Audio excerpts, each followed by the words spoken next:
Um, this is a really big topic, and it's going to be hard to cover in 6 minutes. So here I go. My name's Hilary Henegar, and I'm here to talk about a phenomenon you've likely heard something about called the sharing economy. This is a picture from about a year ago at the Winter Farmers Market, where Moto launched the first of its sharing stations, inviting our community partners to join us in giving market goers a taste of the sharing economy. This is a doodle that I made during a meeting with some of those folks who are from sharing organizations and believe, like me, in the power of the collaborative economy for helping to create a world that is more sustainable, resilient, and livable. We call ourselves Share Vancouver. The sharing economy is nothing new, but through online and mobile technology, it's become amplified. People can live with less stuff, they can spend less money, they can produce much less waste, and participate in knowledge and skills exchange. But I don't have a lot of time to go over all of the different benefits that are involved, the social, economic, and environmental benefits of the sharing economy. I don't have time to get into how lonely Vancouverites are according to a study. I don't have time to rattle off stats about climate change and landfills. I've got a garden bed to build. So I took a class to learn how through Trade School Vancouver, which is this really cool collaborative learning project where instead of paying money, students barter with the teacher. There's lots of different classes, and the payment's always different. And in the case of the garden bed class, I paid in organic almonds. I also discovered Village Vancouver, which is this really neat network that has resources, meetups, different types of workshops, all to help you basically do anything in your life, but more sustainably. And it's through them that I learned about CD Saturdays.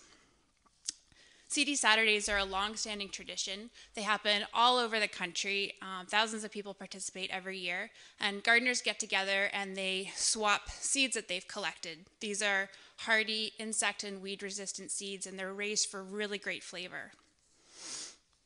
So I've got my seeds. I'm armed with a bit of know-how, and now I need some wood.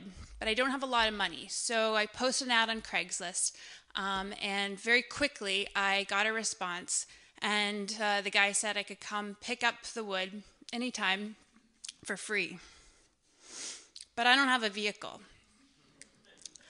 I do have a Moto membership, though. Moto is this really great, super affordable, not-for-profit car co-op, which I also work for. And they've got hundreds of vehicles of many different kinds all over Metro Vancouver. You can book them by the hour, and gas and insurance are included. But parking is also included, and that's a huge benefit. Thanks to the city of Vancouver, which really gets that car sharing helps to reduce congestion and pollution, car sharing vehicles can park anywhere in permit-only and resident-only zones around the city. And this makes car sharing much more appealing than car owning. So I booked a truck and I took it over to the Vancouver Tool Library, which is also a co-op, and they've got tools that are way better quality than anything I'd be able to buy myself. Plus, I don't have to worry about figuring out where to store it. Now, I'm lucky enough that I've got plenty of space to build the garden bed in my own yard, but not everybody has that luxury. So thankfully, there's the CoLab. And this is a fantastic place where the members all work together to support each other to build whatever it is that they're dreaming up using the metalworking and woodworking facilities at their shop. After I picked up the tools, I checked Facebook, like people do, and I got a notification from one of the groups I'm a member of, this one. Facebook is a really powerful tool for exchange, just like this, in the case of getting luxury goods for really cheap. And it's also a good way to find friends to help you on your projects, especially when you promise food and beer. It's also where I learned about a manure sale that was happening at the community garden nearby. A bunch of gardeners had gotten together, pooled their money, and had a big truckload of mushroom manure dumped at the garden from an organic farmer in Langley. And they're selling the leftovers. Lucky me. So I had my seeds, I had my fertilizer, I had my wood, tools, and a crew of awesome people. and we had a blast. And in the end, I not only ended up with a planter that I spent very little money to make, but I also felt really good about it. And I told my friends that if they ever needed help building anything, just to let me know. The next day, I had to return the tools, but I didn't really need a truck. So I took advantage of my membership to Hub, which is a local cycling organization, and they allow their members to book their bike trailer for free, which is really awesome.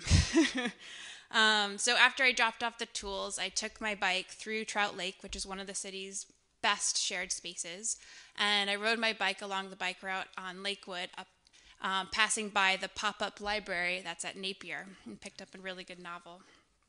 So mission accomplished. I had a really great day. I built a raised bed. It cost me very little money, and I got really connected to my city in the process. I only scratched the surface of this sharing economy that I got to experience. Hack spaces, co-working spaces, crowdfunding platforms, carpooling, ride sharing, lifestyle couriers. There's even a dog share. Seriously. I hope you're as excited about me as about the potential for the sharing economy, for collaborative economy. And I think it's really cities that stand to gain the most from this, especially as you're addressing challenges around affordability, obesity, waste management, emergency preparedness, food security, the list goes on. And plus it makes people really happy. That group that I mentioned before, Share Vancouver, we're hosting an event called a Map Jam with the City Studio students, where we're going to map all the shared assets in the city. We're also going to be at the Mini Maker Fair with a booth with Van City in June, so I hope you'll join us.